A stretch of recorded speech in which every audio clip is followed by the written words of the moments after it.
Right now, it is time for some PMA with Amy. Welcome back, Amy. Hello, Joey. How are you? I am good. It's great to have you back. I know we've been without some PMAs here in the past couple of weeks. We played some replays of our past couple of PMAs that we've had throughout the year. So it's like you've been here, but not really. Tell us what's been going on. Well, I've had a lot of dental work, so I'm so glad to say that's all done. But anything and everything you could think that you could have at the dentist done, I had it done. Wow. So you basically pulled up a menu and you're like, I want all of these things done right now. Exactly. I said, I'll take this today. Well, Amy, I got to tell you, it's great to have you back. It's great to hear your voice here on the show. And I got to tell you, I mean, the holidays are right around the corner. And this is the time when it's almost like the positive mental attitude has to be reinforced during these times because you got Thanksgiving coming up in, I think, like 8 days away or so. Then you got Christmas next month, and then you got the New Year's holiday. So a lot of these holidays are when people gather together, family, and everybody has a great time, and people, give gifts and all those good things, right? But where we forget, or what we tend to forget sometimes, are the individuals that don't have families, the individuals that don't have the finances to enjoy these holidays, and this is the time when positive mental attitude starts to really go into overtime mode, right? I agree. And for those that have lost someone during the holidays, it's just a little reminder. Not to be negative, but it's a hard time for a lot of people. And I think what you just said right now is also something that we should tell our listeners is that, look, negativity is going to climb its way into your brain. That's just one thing that is going to happen. The thing is how are you going to prevent that negativity from taking over your body and your day, right? Right.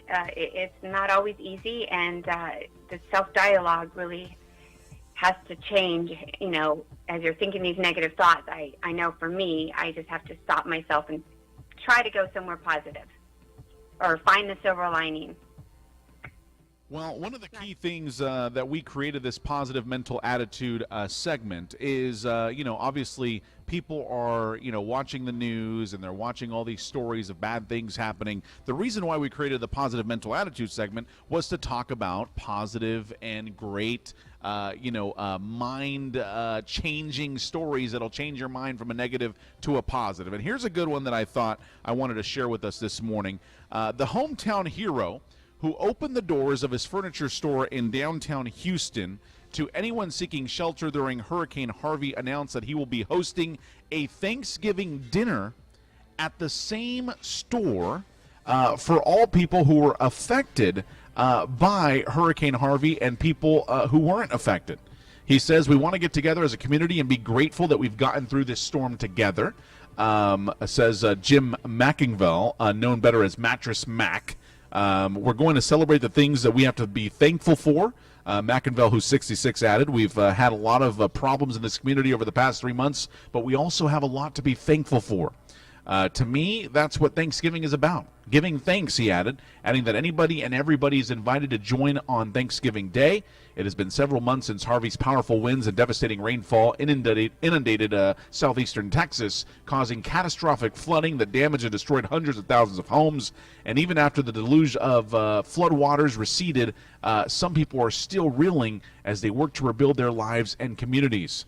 I think there's still a massive amount of cleanup to be done, McIngvale said. There are still a lot of children that are displaced from schools, although that is getting better every day. There's a whole lot of mental anguish, he added. People who have lived in the same house for 10 to 20, 30 years and have to have all their belongings in one black trash bag. It's up to us to be very empathetic and listen to these people. The owner of Gallery Furniture said that he decided to host a Thanksgiving dinner for his community after being inspired by the resilience of those most affected by the storm. Every day I'm amazed by the resilience of these people and how brave they are and how strong they are. He added that he hopes the Thanksgiving dinner will help people to recover as a community. I think we can get people together around a meal, and it's a great way to build relationships, and that's what we're trying to do, build relationships and move forward as a community. He added that he would not be surprised if 2,500 to 3,000 guests showed up for Thanksgiving dinner. Despite the national attention Mackingville received in the midst of this storm, he opened up his business as shelters, telling ABC News at the time to hell with profits. Let's take care of the people. He said he does not consider himself a hero. Amy, this is a guy who during the actual storm of Hurricane Harvey, he said, you know what, I don't care.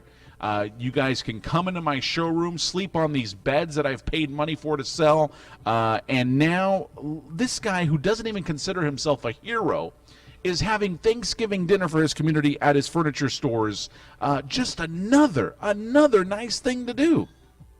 Incredible thing to do. And even watching the video, I don't know if you're going to post this up on your website, but watching the video, you just can see what a kind, generous man he is. Just very empathetic, and it's just nice to see somebody giving to others that are less fortunate at the time. So once again, we kind of go back to what we talked about maybe about a couple months ago, and that was that you don't need to have all this you don't need to give all this money and give all these gifts away to people and think that you're giving back. You can also use your current resources that you have to give back. Like one of the things that I've done recently is there's this new children's storybook garden and museum that's opening up for the community, and I'm allowing them to have free airtime to talk about that children's storybook here on my show. So I'm utilizing my resources that I already have to give back. And in this same situation, this furniture store, he has this furniture store, he has this open facility that's huge, and he's now going to welcome people into the facility to not only for shelter, but also to have Thanksgiving dinner. So he's utilizing his resources that he already has. Exactly. And if you're not in that position to be able to do that for others, like you said, he's having many volunteers come and help out because they just want to be part of it and help the community come together. So they can at least feel like they're giving back and they're thankful to be there and they're part of something. Absolutely. And I think that's huge. I think that's a huge factor to be part of something, especially during Thanksgiving. No, I agree. And, we have set up goals that you and I tend to go over here on the show. But now I want to change it up because of the Thanksgiving holiday coming up next week. And what I want to change it up for is to what we are thankful for. What we are thankful for. And I know that I'm kind of hitting you with this right here, but it's just kind of just like off the top of our head, what are we thankful for? And I'm going to encourage our listeners to also write down some things throughout the week, what you're thankful for. Because at the end of the day, yes, we might be stressing out over bills, over hardships, or over things that are happening right now within our lives, but at the core of it, we can always go back to what we're thankful for, and that can really dramatically change the course of our week, the course of our next, the way that we're going to accomplish some of these goals that we have in mind. It's just going to change the mentality that we have. So what are we thankful for? And right now, I can tell you the number one thing that I am thankful for is family, because without my family, without my daughter, without my wife by my side, I wouldn't be able to do the things that I'm doing now. Secondly, I'm thankful for my talents. And when I say talents, I'm saying, the talent to create events, the talent to be on radio and television and utilize my voice and my, obviously, my horrible facial features that I have here on the television screen. But utilize everything that I have as far as my talents. So I'm thankful for those two things this morning because I feel like I've been blessed in those ways to have those two things to be thankful for. Now, when I look at the grand scope of things, I'm like, things aren't so bad. You know what I mean? Things aren't so bad. And I'm going to let you go ahead and tell us what you're thankful for, Amy. Well, so this isn't necessarily PMA, but it is. I lost my dad a year ago. And it just so happens that recently I just wrote about this, but I am actually thankful for memories. Memories. Memories are big for me because I don't know if the listeners remember or know, but, I have amnesia, so I don't remember everything. And so the memories I do have, I hold dearly. And I'm just so grateful we have those. I can go back and remember things, and almost taste it and smell it. So I'm very grateful for having that. Secondly, my family. The family this holiday season, this is a good time for me to embrace all of them and enjoy their company. And it's just another reason to get together and enjoy each other and eat.